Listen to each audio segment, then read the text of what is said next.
प्रिय विद्यार्थियों नमस्कार। आज हम लोग बीए पार्ट 1 के एजुकेशनल साइकोलॉजी में पावलोव का क्लासिकल अनुबंधन सिद्धांत का अध्ययन करेंगे। पावलोव एक रूसी शरीर क्रिया मनोवैज्ञानिक थे। इन्होंने मेडिकल के क्षेत्र में भी कार्य किया है।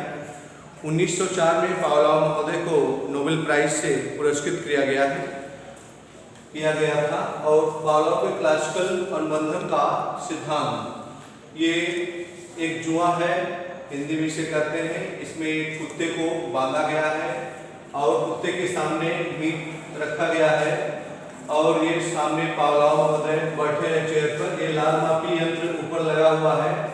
मनोवैज्ञानिक पावलोव में भोजन रखा गया है। तो यहाँ पर एक घंटी दबाएंगे तो कुत्ते के मुंह से लार आएगा। तो जब लार आएगा तो लार मापी यंत्र द्वारा उसका मापन होता है। जब वो घंटी बजती है तो भोजन मिलता है कुत्ते को। बार बार ऐसा किया गया, घंटी बजाई गई, भोजन दिया गया, घंटी बजाई गई और भोजन दिया गया। तो कुत्ते को जैसे भोजन देखकर लार का आना स्वाभाविक प्रतिक्रिया है। जैसे तुम लोगों के सामने अगर रसगुल्ला रख दिया जाए और कहा जाए इसको खाना नहीं है, देखते रहो, तो तुम्हारे मुंह में लार आना स्वाभाविक है। जिसके मुंह में लार नहीं आएगा तो समझ लो रोगी है। तो मुंह में लार आना भोजन को देखकर, स्वादिष्ट भोजन को देखकर आना स्वाभाविक है। उसी प्रकार से ये कुत्ते के ऊपर पावलोव ने प्रयोग किया। तो कुत्ता भोजन यहाँ प्लेट में तस्तरी में मीट रखा गया है और ये बेल वहां से दबाने पर यहाँ ये बेल बजती है, कुत्ते को सुनाई पड़ता है, कुत्ता दौड़ता है और भोजन प्राप्त करता है। ऐसे कई बार प्रयोग किए गए। फिर बाद में ये देखा गया, बाद में पावलोव ने ये किया कि घंटी बजाया लेकिन भोजन नहीं दिया, घंटी बजाए लेकिन भोजन नहीं दिया, लेकिन लार का स्राव उतना ही रहा। तो कई बार ऐसे किए तो लार का स्राव कम होता गया। तो ये सिद्धांत के अनुसार, पावलोव का जो क्लासिकल अनुबंधन सिद्धांत है, इसके अनुसार प्रत्येक व्यक्ति या जीव कुछ जन्मजात प्राकृतिक प्रवृत्तियां, कुछ जो है जन्मजात, जन्म से ही प्राकृतिक प्रवृत्तियां या अनुक्रियाएं रखता है, अनुक्रियाएं रिस्पॉन्सेस रखता है, तथा ये प्रवृत्तियां, प्रतिक्रियाएं या अनुक्रियाएं किसी उपयुक्त प्राकृतिक उद्दीपक स्टिमुलस के उपस्थित होने पर प्रकट होती हैं।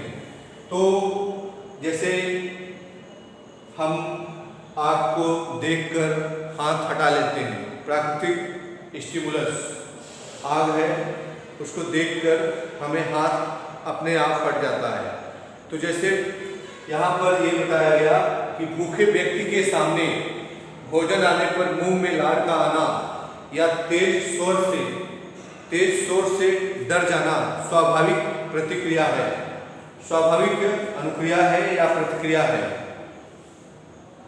और जिनका उपयुक्त उद्दीपक, यहाँ पर उद्दीपक क्या है? ये स्टिमुलस है, भोजन जो है स्टिमुलस है, उद्दीपक।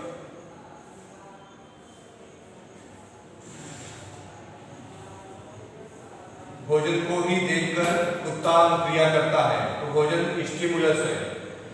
भोजन स्टिमुलस है तो भोजन या शोर के सामने होने पर व्यक्ति द्वारा व्यक्त करना पूर्णतः स्वाभाविक है। और जब किसी अन्य स्वाभाविक उद्दीपक, अननेचुरल स्टिमुलस के किसी स्वाभाविक उद्दीपक, तो नेचुरल स्टिमुलस के साथ बार बार प्रस्तुत किया जाता है, तो अस्वाभाविक उद्दीपक का स्वाभाविक उद्दीपक से अनुबंधन हो जाता है। अस्वाभाविक उद्दीपक का स्वाभाविक उद्दीपक के स्वाभाविक अनुक्रिया के बाद संबंध जुड़ जाता है। तो वहां पर अस्वाभाविक उद्दीपक प्रस्तुत होने पर व्यक्ति या जीव के साथ संबंध जुड़ जाता है। तो इसी को कंडीशन रिस्पॉन्स कहते हैं, अनुबंधित अनुक्रिया कहते हैं। तो तब कहा जा सकता है कि व्यक्ति या जीव के लिए अस्वाभाविक उद्दीपक स्वाभाविक उद्दीपक से अनुकूलित हो गया है। पावलोव ने प्रयोग जो किया था क्लासिकल अनुबंधन के भली बात समझने के लिए, तो रूसी शरीर क्रिया मनोवैज्ञानिक पावलोव महोदय ने, पावलोव वास्तव में एक शरीर वैज्ञानिक थे, फिजियोलॉजिस्ट थे, जिन्होंने पाचन क्रिया की दैहिकी फिजियोलॉजी ऑफ डाइजेशन का गहन अध्ययन किया। उसने कुत्ते के लार स्राव के ऊपर अनेक प्रयोग किए, कुत्ते के लार स्राव के ऊपर अनेक प्रयोग किए और अपने प्रयोगों के दौरान संयोगवश पावलोव महोदय ने पाया कि कुत्ते के लिए खाना लाने वाले नौकरों की पदचाप माने पैरों की आवाज़ सुनकर कुत्ते के मुंह में लार आने लगती थी। तो जो कुत्ते के लिए खाना लाता था तो पदचाप पैरों की आवाज़ सुनकर कुत्ते के मुंह में लार आने लगती थी। तो खाने से पूर्व ही लार आने की प्रक्रिया को उसने सीखने की क्लासिकल अनुबंधन को पहचाना एवं सीखने की अनुकूलित अनुक्रिया सिद्धांत या अनुबंधित अनुक्रिया सिद्धांत का प्रतिपादन किया, खोज किया। तो इसी को अनुबंधन कहते हैं। जो नौकर खाना लेकर आ रहा है और पदचाप पैरों की आवाज़ से कुत्ते के मुंह में लार आना है, तो ये अनुकूलित अनुबंधन है, क्लासिकल अनुबंधन है, अनुबंधन हो रहा है। और उसके बाद आप देखिए कि अनुक्रियाओं को दो भाग में बांटा गया है, स्वाभाविक अनुक्रियाएं और अस्वाभाविक अनुक्रियाएं। स्वाभाविक अनुक्रियाएं जो जन्मजात व जैविक प्रतिक्षेप क्रियाएं होती हैं, अस्वाभाविक जो ग्रहण की जाती हैं। स्वाभाविक अनुक्रियाएं जैसे भोजन को देखकर कुत्ते के मुंह में लार आना स्वाभाविक अनुक्रिया है, और अस्वाभाविक अनुक्रिया में अर्जित अनुक्रियाएं मनोवैज्ञानिक होती हैं। पावलोव का प्रयोग मुंह में लार आने से संबंधित है। पावलोव महोदय का जो प्रयोग है वो मुंह में लार आने से संबंधित है, इसलिए लार आने के संबंध में कुछ बातें स्पष्ट होना आवश्यक है। तो मुंह में भोजन रखने पर ही लार ग्रंथियां मुंह में लार छोड़ती हैं तथा यह जन्मजात जैविकी तथा हमेशा होने वाली प्रतिक्रिया है। तो ये जन्मजात प्रक्रिया है, जैविकी और हमेशा होने वाली, मुंह में लार का बनना। और उसके बाद इसलिए भोजन को स्वाभाविक या अनुबंधित उद्दीपक तथा लार आने को अस्वाभाविक या अनुबंधित अनुक्रिया कहा जाता है। भोजन को क्या कहते हैं? अनुबंधित उद्दीपक। भोजन अनुकूलित, भोजन स्वाभाविक उद्दीपक है, स्वाभाविक उद्दीपक है। तो भोजन क्या हो गया? स्वाभाविक उद्दीपक हो गया। और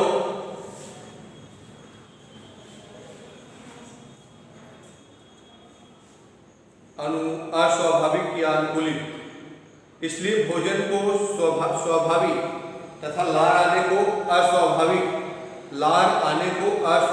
अनुक्रिया कहा जाता है। लार आने को, ये जो लार आ रहा है, इसे अस्वाभाविक अनुक्रिया कहा जाता है। अस्वाभाविक अनुक्रिया।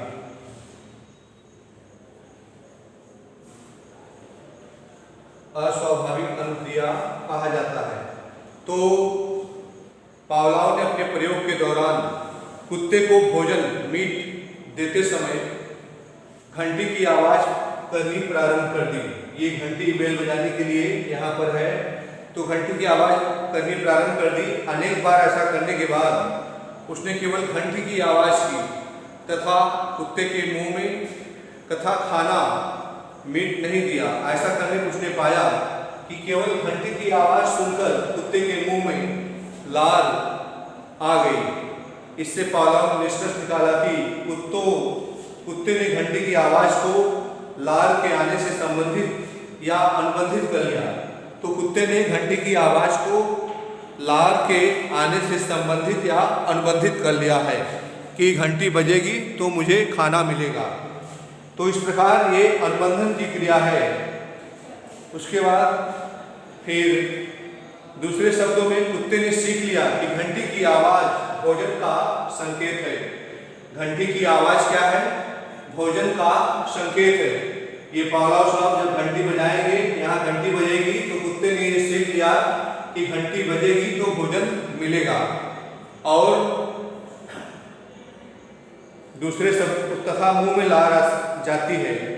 दूसरे शब्दों में कुत्ते ने सीख लिया कि घंटी की आवाज़ भोजन के आने का संकेत सिग्नल है और तथा मुंह में लार आ जाती है चाहे भोजन नहीं आता है, चाहे भोजन नहीं आता है। निसंदेह पावलियन अनुबंधन के 4 मुख्य अंग हैं: स्वाभाविक उद्दीपक, स्वाभाविक अनुक्रिया, अस्वाभाविक उद्दीपक और अस्वाभाविक अनुक्रिया तथा अनुबंधित अनुक्रिया। तो क्लासिकल अनुबंधन के संबंध में अनेक प्रयोगों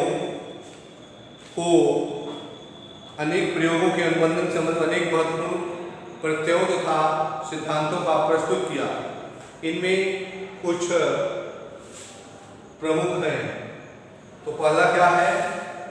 उत्तेजन।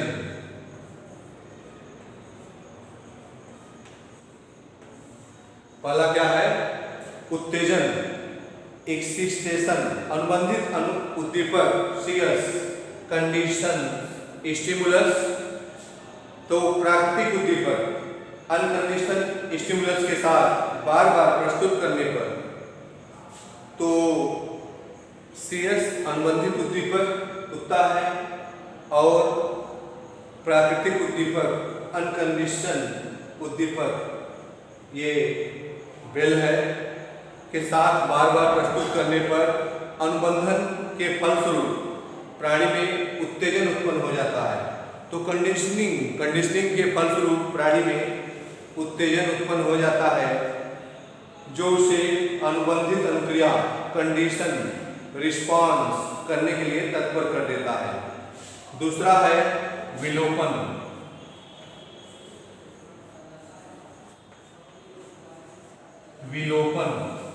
विलोपन क्या है कि अनुबंधन के उपरांत जब अनुबंधित उद्दीपक के उपरांत प्राणी को प्राकृतिक उद्दीपक अनेक बार नहीं दिया जाता तो धीरे धीरे प्राणी अनुबंधित अनुक्रिया करना बंद कर देता है। जैसे बेल बजाई गई, पावलोव साहब ने जैसे बेल बजाया और घंटी की आवाज सुनाई नहीं दी और घंटी की आवाज बजी लेकिन उसे भोजन नहीं दिया गया, बार बार ऐसा किया गया, तो फिर लास्ट में अनुबंधन था कुत्ते का, लार का स्राव बना कम हो गया, अर्थात कंडीशन रिस्पांस करना बंद कर दिया और स्वतः पुनर्लाभ। तीसरा है स्वतः पुनर्लाभ।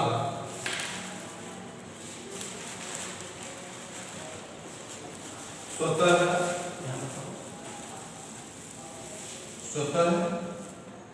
पुनर्लाभ।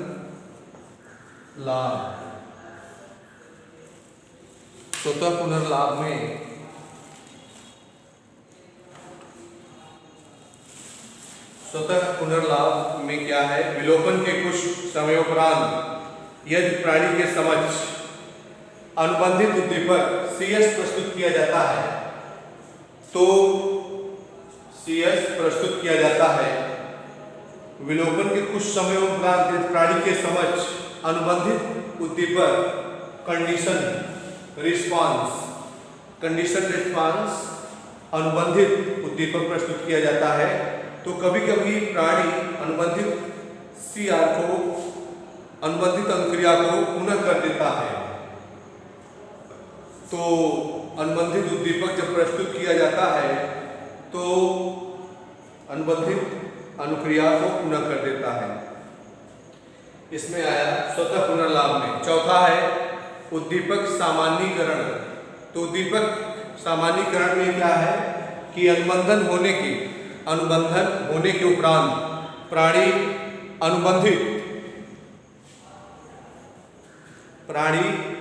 अनुबंधित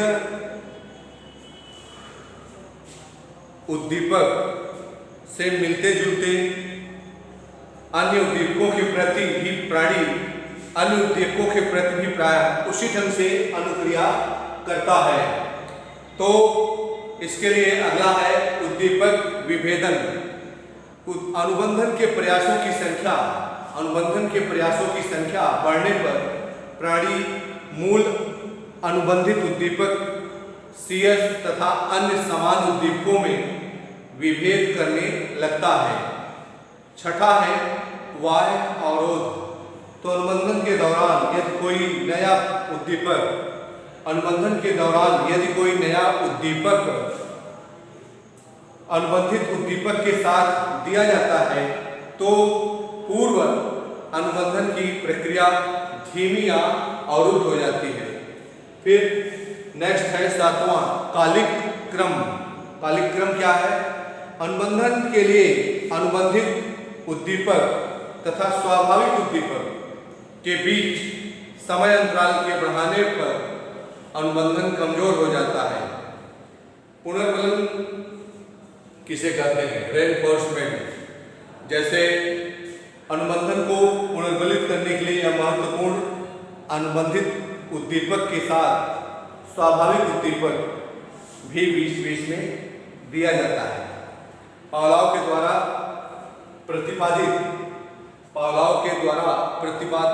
प्रतिपादित क्लासिकल अनुबंधन सिद्धांत, क्लासिकल कंडीशनिंग थ्योरी के सिद्धांत की कुछ मनोवैज्ञानिकों के द्वारा आलोचना भी की जाती है। इस सिद्धांत के अनुसार सीखने के लिए अर्थात उद्दीपक व अनुक्रिया में संबंध स्थापित करने के लिए पुनर्बलन की उपस्थिति आवश्यक है, जबकि कुछ मनोवैज्ञानिक सीखने के लिए पुनर्बलन की उपस्थिति की अनिवार्यता को नकारते हैं। तो इस सिद्धांत के अनुसार सीखने की प्रक्रिया में सीखने वाला पूर्णतः निष्क्रिय भूमिका अदा करता है, जो कि अनेक मनोवैज्ञानिकों के द्वारा स्वीकार नहीं है। सीखने की प्रक्रिया में पुनरावृत्ति रिपीटेशन पर अत्यधिक बल देने की कुछ मनोवैज्ञानिकों ने यह कहते हुए आलोचना की है कि अनेक बार व्यक्ति केवल एक ही बार में सीख लेता है। आलोचना की कि अनेक बार व्यक्ति सीखने की अपेक्षा केवल एक ही बार में सीख लेता है। कुछ आलोचक क्लासिकल अनुबंधन सिद्धांत द्वारा प्रतिपादित सीखने को अस्थायी रूप से सीखने वाला ऐसा व्यवहार परिवर्तन मानते हैं जो बाद में विलुप्त हो जाता है। इन आलोचनाओं के बावजूद भी पावलोव का क्लासिकल अनुबंधन सिद्धांत वास्तव में एक महत्वपूर्ण सिद्धांत है तथा मनोविज्ञान व शिक्षा शास्त्र के क्षेत्र में इसका सार्थक योगदान रहा है। तो इसके लिए शैक्षिक प्रयोग क्या है? इस सिद्धांत के, पावलोव के सिद्धांत का शैक्षिक शिक्षा में क्या प्रयोग है? तो पहला ये पहले थोड़ा समझिए। क्लासिकल अनुबंधन सिद्धांत के कुछ प्रयोगों को छोड़कर, ये जो क्लासिकल अनुबंधन का सिद्धांत है इसे छोड़कर शेष सभी प्रयोग पशुओं या पक्षियों पर हुए थे। इसलिए ये प्रयोग शिक्षा के क्षेत्र में यथारूप उपयोगी नहीं हो सकते हैं। इसके बावजूद भी इन प्रयोगों में प्राप्त परिणामों के आधार पर बनाए गए सिद्धांतों का उपयोग मानवीय व्यवहार को उन्नत करने में किया जा सकता है। इस सिद्धांत के कुछ शैक्षिक शिक्षा में कुछ प्रयोग भी हैं। पहला यह है कि लगभग सभी आदतों का निर्माण क्लासिकल अनुबंधन सिद्धांत पर आधारित किया जा सकता है, जैसे स्वच्छता व सफाई की आदत और नियमित रेगुलर विद्यालय जाने की आदत, विभिन्न प्रकार के आदतों का निर्माण, बड़ों का सम्मान करने जैसी आदत, तो समय की पाबंदी आदि आदतों का निर्माण बालक में क्लासिकल कंडीशनिंग के अनुसार होता है। तो दूसरा ये है, इस सिद्धांत का हमारी शिक्षा में प्रयोग होता है बालकों के ऊपर। दूसरा है कि विभिन्न प्रकरणों अर्थात विभिन्न विषयों को सीखने में अनुबंधित अनुक्रिया का सिद्धांत अत्यंत महत्वपूर्ण सिद्ध हो सकता है। तो ये विभिन्न विषयों को सीखने में अत्यंत महत्वपूर्ण सिद्ध है। छात्रों को शब्दार्थ अर्थात शब्दों के अर्थ सिखाने में गुणा, भाग, पहाड़े आदि को सिखाते समय अध्यापक इस सिद्धांत का प्रयोग कर सकता है। तो छात्रों को शब्दों का अर्थ एवं गुणा, भाग, जोड़ घटाना सिखाते समय अध्यापक इनका प्रयोग पावलोव के सिद्धांत का कर सकता है। तीसरा है बुरी तथा अवांछित आदतों, भय तथा असामान्य व्यवहार आदि को समाप्त करने के लिए भी अनुकूलित अनुक्रिया सिद्धांत का उपयोग किया जा सकता है। जो गंदी तथा अवांछित आदतें हैं, भय है या असामान्य व्यवहार है, उसको समाप्त करने के लिए भी हम अनुकूलित अनुक्रिया सिद्धांत का प्रयोग करते हैं। चौथा है स्कूली पढ़ाई लिखाई। स्कूल की जो पढ़ाई लिखाई है, विद्वानों व अध्यापकों का छात्रों के प्रति उचित दृष्टिकोण विकसित करने के लिए, विद्वानों व अध्यापकों के प्रति छात्रों का उचित दृष्टिकोण विकसित करने के लिए भी अनुबंधित अनुक्रिया सिद्धांत का प्रयोग किया जा सकता है। तो पांचवा है विभिन्न प्रकार के भय, घृणा, अंधविश्वास, भय, घृणा, अंधविश्वास आदि के वास्तविक कारणों को समझने में अनुकूलित अनुक्रिया सिद्धांत उपयोगी हो सकता है। आदि के वास्तविक कारणों को समझने में अनुकूलित अनुक्रिया सिद्धांत उपयोगी हो सकता है। यदि अनुकूलन गलत हो गया तो भय, घृणा, अंधविश्वास जैसी अप्राकृतिक प्रतिक्रियाएं जीवन कर सकता है। तो यदि अनुकूलन गलत हो गया तो भय, घृणा, अंधविश्वास जैसी अप्राकृतिक जो प्रतिक्रिया है जीव कर सकता है।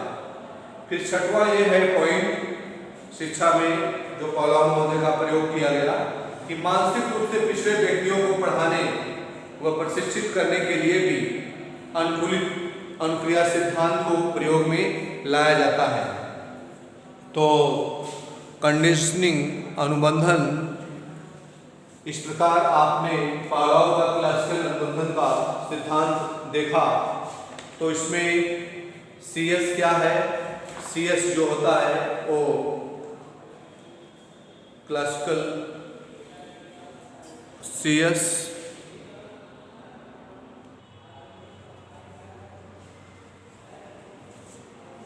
इस प्रकार आप यहाँ पर देखिए कि क्लासिकल अनुबंधन का सिद्धांत के प्रतिमान कैसे बन रहे हैं। ये प्रयोग देखा आपने।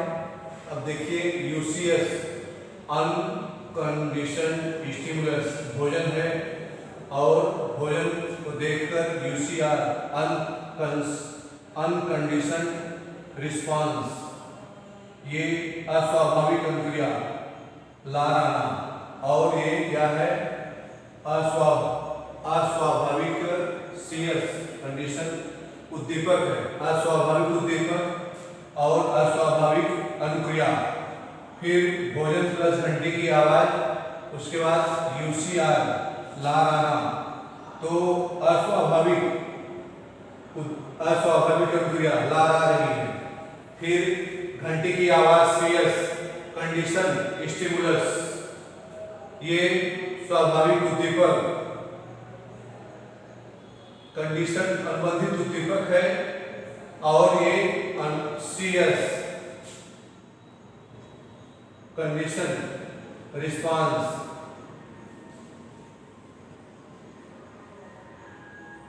तो अनुबंधित अनुक्रिया, अनुबंधित उद्दीपक और अनुबंधित अनुक्रिया CS CR, ये आपका CS और UCR घंटी की आवाज से लार का आना, ये अनुबंधन को दर्शाता है।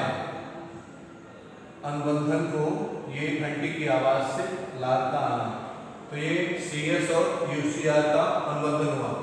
फिर यहाँ पर देखिए CS घंटी है, कंडीशन स्टिमुलस, अनुबंधित उद्दीपक क्या है, घंटी, कोई प्रतिक्रिया नहीं है।